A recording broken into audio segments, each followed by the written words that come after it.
Hello students, I am Sagar Agarwal. Welcome back to my channel. So students, हमारा subject है science for class 7th। हमने हमारे chapter का जो रिवीजन है वो स्टार्ट कर दिया था। हमारा चैप्टर नंबर 16 का वाटर ए प्रीशियस रिसोर्स। तो जैसा कि आप सभी जानते हैं स्टूडेंट्स, वाटर जो है हमारे लिए कितना प्रीशियस है, कितना इंपॉर्टेंट है, क्या बेनिफिट्स है हमारे लाइफ में उसके, और क्या रोल प्ले करता है वाटर हमारी लाइफ में, हम सभी अच्छे से जानते हैं। एक लिविंग ऑर्गेनिज्म के लिए वाटर बहुत ज़्यादा इंपॉर्टेंट होता है, ये हम सब काफ़ी अच्छे से जानते हैं।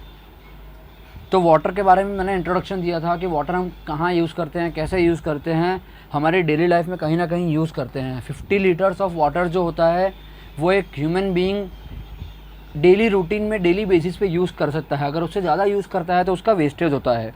और एक जो ह्यूमन बॉडी होती है वो 70% ऑफ वाटर जो है वो कंटेन करती है। तो ये बेसिक इंट्रोडक्शन मैंने आपको वाटर के बारे में दिया था, पानी के बारे में। फिर हमने अवेलेबिलिटी ऑफ वाटर देखी थी कि कितनी अवेलेबिलिटी ऑफ वाटर अर्थ पे है, अर्थ सरफेस पे 71% मैंने आपको बताया था। फिर आगे हमने देखे थे इसी चैप्टर के रिलेटेड जो टॉपिक्स थे हमने वो कवर किए थे। Depression of water table, ground water, forms of water, then water cycle का प्रोसेस था, agricultural activities, increasing industry, increasing population, water management. तो ये सारे टॉपिक्स थे जो हमने कवर किए थे। फिर हमने देखा था बावरिश के बारे में कि बावरिश क्या होता है। मैंने आपको बावरिश के बारे में समझाया था कि बावरिश क्या होता है, किस तरीके से यूज़ किया जाता था पहले के ज़माने में। ट्रेडिशनल मेथड था वो, पहले लोग उसे काफ़ी यूज़ करते थे पानी का स्टोर करने के लिए, पर वो धीरे धीरे ख़त्म होता चला गया। फिर उसके बाद जैसे जैसे पानी का कमी होने लगी वैसे वैसे वापस उसको साफ़ किया गया, उसको वापस से शुरू किया गया। तो वहाँ पे पानी स्टोर हो सकता है तो लोग उसे यूज़ कर सकते हैं जब ग्राउंड वाटर पे या वाटर टेबल पे पानी की कमी हो तो, क्योंकि वहाँ पे बारिश का जो पानी है वो आके जमा होता है तो लोग उस पानी को यूज़ कर सकते हैं। नेक्स्ट हमने देखा था ड्रिप इरीगेशन के बारे में कि ड्रिप इरीगेशन क्या होता है। मैंने आपको लास्ट वीडियो में ड्रिप इरीगेशन के बारे में बताया था। ड्रिप इरीगेशन जो है वो फार्मर्स यूज़ करते हैं अपने फील्ड पे, जो इरिगेशन प्रोसेस होता है उस पर वो यूज़ करते हैं। तो वो क्या करते हैं, अपने फील्ड पे पतले पतले जो पाइप्स होते हैं उसे बिछा देते हैं, जिसके ज़रिए पानी जो होता है वो वेस्ट भी नहीं होता है और इजीली जो प्लांट्स होते हैं उनके रूट्स तक पहुंचता है, बिना वेस्ट हुए डायरेक्टली सफिशिएंट वाटर जो होता है वो उन्हें मिलता है। तो अब हम उसके यूजेस और एडवांटेजेस देखते हैं, उसके यूजेस देखते हैं पहले हम क्या है। Drip irrigation. Drip irrigation is used in farms. जो फार्म्स होते हैं उनमें यूज़ होते हैं। कॉमर्शियल ग्रीन हाउसेस जो होते हैं जहाँ पे टोमेटोज़ वगैरह उगाए जाते हैं, ऐसे जो ग्रीन हाउसेस होते हैं वहाँ पे ये प्रोसेस सबसे ज़्यादा यूज़ की जाती है। और जो रेसिडेंशियल गार्डन्स होते हैं वहाँ पे ज़्यादा यूज़ की जाती है ये सब चीज़ें।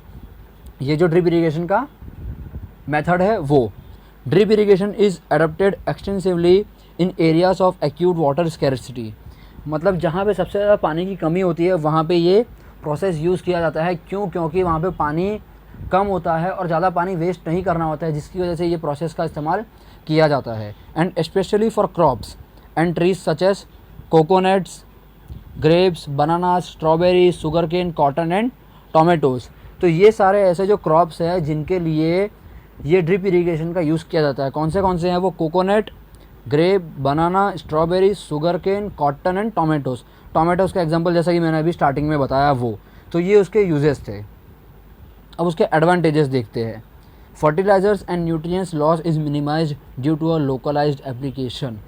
जो उसके फर्टिलाइज़र और उसके न्यूट्रिएंट्स होते हैं वो जो उनका जो लॉस होता है वो कम हो जाता है। क्यों? क्योंकि वो एक लोकल तरीका अपनाते हैं जिसकी वजह से उसमें कमी आती है। फर्टिलाइज़र और न्यूट्रिशन में लॉस होने की कमी बहुत कम होती है। Water application efficiency is high if manage correctly. अगर ये जो पाइपलाइन बिछाई जाती है अगर ये इफ़ेक्टिवली हो सकती है, कब हो सकती है?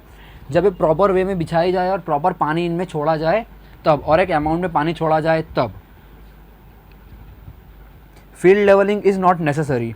फील्ड लेवलिंग जो होती है ऐसे जगह पे उसकी कोई ज़रूरत नहीं होती है। वो मैंने आपको लास्ट पिक्चर में जो दिखाया था उसमें जो पिक्चर दी गई थी, पिक्चर में जो फील्ड लेवलिंग थी वो फील्ड की जो लेवलिंग होती है वो कंप्लीट तरीके से नहीं होती है। वो ऊपर नीचे आवड़ खावड़ होगी तो भी चलेगा, उसमें कोई लेवलिंग की ज़रूरत नहीं होती है। Labour cost is less than other irrigation method.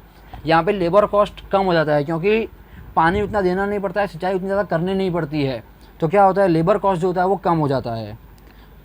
Moisture within the root zone can be maintain at field capacity, means मिट्टी की जो नमी होती है वो मेंटेन रह सकती है। क्यों? क्योंकि वाटर जो होता है वो प्रॉपर अमाउंट में छोड़ा जाता है, सफिशेंट अमाउंट में छोड़ा जाता है, जिसकी वजह से जो उसमें मॉइस्चर होता है सॉइल में वो बना रहता है और उसके जो न्यूट्रिएंट्स होते हैं वो भी बने रहते हैं, जिसकी वजह से जो उसकी कैपेसिटी होती है फील्ड की और मॉइस्चर की वो एकदम मेंटेन रहती है। तो स्टूडेंट्स ये था हमारे उस आज के टॉपिक के बारे में, उसके यूजेस और एडवांटेजेस। और अब मैं आपको ये क्वेश्चंस दे रहा हूँ, आपको ये अपनी नोट्स में लिखने हैं। What are the uses and advantages of drip irrigation, जो मैंने अभी समझाया वो आपको लिखना है।